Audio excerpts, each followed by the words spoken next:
Good wings are the foundation of any modern NBA defense. As the league finds itself in the midst of a three-point revolution, you can't hope to stop or even slow down the league's best offenses without versatile wings who can guard multiple positions. It's for this reason that Mikal Bridges looked like a home run pick from the second he was selected 10th overall in the 2018 draft. At 6'6", but sporting an otherworldly 7'1" wingspan, Bridges took no time to capture the hearts of Suns fans everywhere with his dazzling ability to lock down primary options. But forwards are drafted based on insane measurables all the time. The difference between the guys who go on to make all-star appearances and those who flame out after a number of years is mostly due to what they can contribute on the offensive end of the court. Those who develop sweet shooting strokes and tight dribble packages can be rewarded with max contracts. But those who can't do those things are playing on borrowed time. Today's video is about what Mikal brings to that offensive side. The short answer is a lot, and there are reasons to be optimistic about what he could become. That doesn't mean that there are any guarantees. Let's dive in. After 3 years and multiple national championships at Villanova, Bridges came into the NBA looking like a seasoned pro in many respects. In transition, his instincts to fill the lane looked textbook, and as an off-ball cutter, he found ways to force himself to the rim when the offense otherwise stagnated. In year 3, Bridges has only grown these areas of his game from good to great, ranking in the 89th percentile in the league in transition offense and the 88th percentile in shots off of cuts. These plays now form some of the most reliable offense the Suns can count on from any player each and every night. What didn't come as naturally to Mikal right out of college was figuring out his shot form. A 40% three-point shooter at Villanova, Bridges developed an unsightly hitch in his first 2 seasons with Phoenix, preventing his percentage from attaining those previous college heights. Watch how long Mikal's windup lasts on this shot from last year, and how unconfident he looks in general. During the worst stretch of this funk, Mikal would often log 30-plus minutes in games without daring to attempt more than 1 or 2 wide-open threes. Thankfully, he has persevered through this issue in year 3 and is back to shooting 40% from 3 on over 4 attempts per game.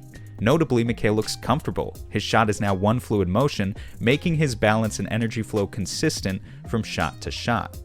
With Mikal becoming elite at these 3 things, transition scoring, cutting, and spot-up shooting, he has entered the territory of me endearingly referring to him as a superstar role player. That's to say, for a guy who isn't his team's first, second, or even third option, he's converting his limited chances to points at an elite rate. And here's my proof of that. I looked at the 20 NBA players closest to Mikal in usage rating and plotted them on a chart by their points per game. Mikal comes out as a massive outlier, scoring a full 2 points per game higher than the next most efficient player in his usage class. Now, what does that tell us? For one, it reiterates my previous point, that this guy has become insanely good at finishing off easy plays. But it also gives us a clue that perhaps the Suns are only barely scratching the surface of what's possible.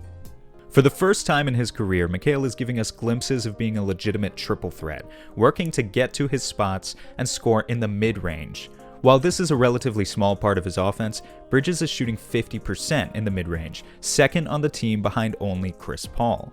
This gives the Suns just one more option to attack defenses and drop coverage, as Bridges can snake around screens and calmly pull up in that 15-foot range. Again, the volume here is low, because there's little incentive for the Suns to run Bridges in many screen and rolls when you already have 2 of the best players of their generation at doing that in Paul and Booker.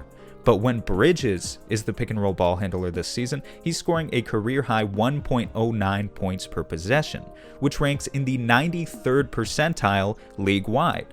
So even understanding that we're working with small sample sizes here, you'd be stupid not to take that data and at least explore what he can do in the future with a larger workload. Of course, any credible scoring option in the middle of the floor needs to hold up as a creator for others.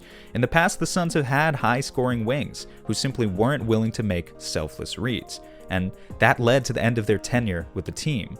Bridges is no passing savant, but he's decisive in attacking closeouts, and that leads to easy dump-off passes or occasionally open threes. He's developed solid chemistry with DeAndre Ayton too, actively looking for him on the roll. Overall, Bridges is averaging 2.2 assists to 0.8 turnovers per game, which again is not much in terms of sheer value, but is very promising when considering his overall ratio. Now, it may seem a little bit strange for Bridges to develop this mid-range ability at the NBA level seemingly overnight, especially in the absence of overwhelming strength or explosiveness.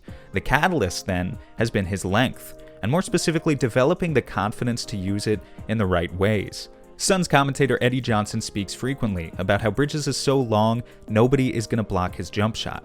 Mikal has taken that advice to heart in year 3 and seems much better about attacking mismatches in the short mid-range area. This could be a secret weapon of sorts for the Suns in the playoffs when defenses implement switch-everything schemes. Having Mikal set screens for Paul or Booker, force the switch, and then attack a small from the perimeter is just one more way to generate half-court offense when the pace slows to a crawl. With Bridges looking more confident than ever and statistically delivering great results, there's tons of room for optimism.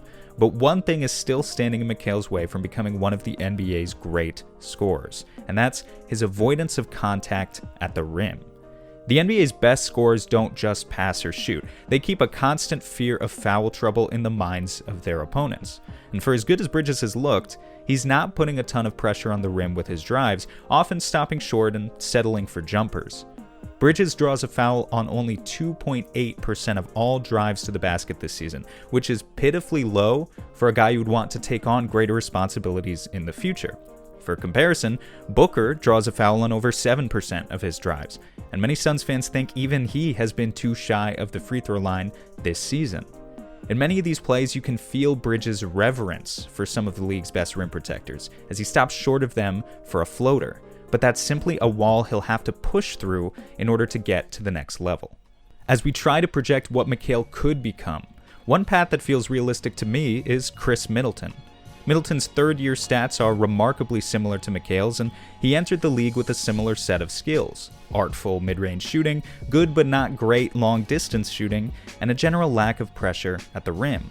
But over the years, Middleton has added to his bag. He's developed a fantastic pull-up three and learned to create for teammates out of the pick and roll, and that has led to him being a 2-time All-Star on a contending team. When I think of what Mikal Bridges as an All-Star might look like, a Middleton comp feels about right, but that certainly doesn't mean we should cap his potential as any one thing. In just 3 years, we've seen a remarkable amount of progress out of Mikal on the offensive side of the ball. As long as he can sustain his work ethic, who's to say what the ceiling is? Drop a comment below on what has impressed you most about Mikal this year and what you envision him being in the future. Please like the video if you enjoy the analysis and subscribe to our channel if you want to see even more analysis about everything having to do with the Phoenix Suns. Peace out, guys. Until next time.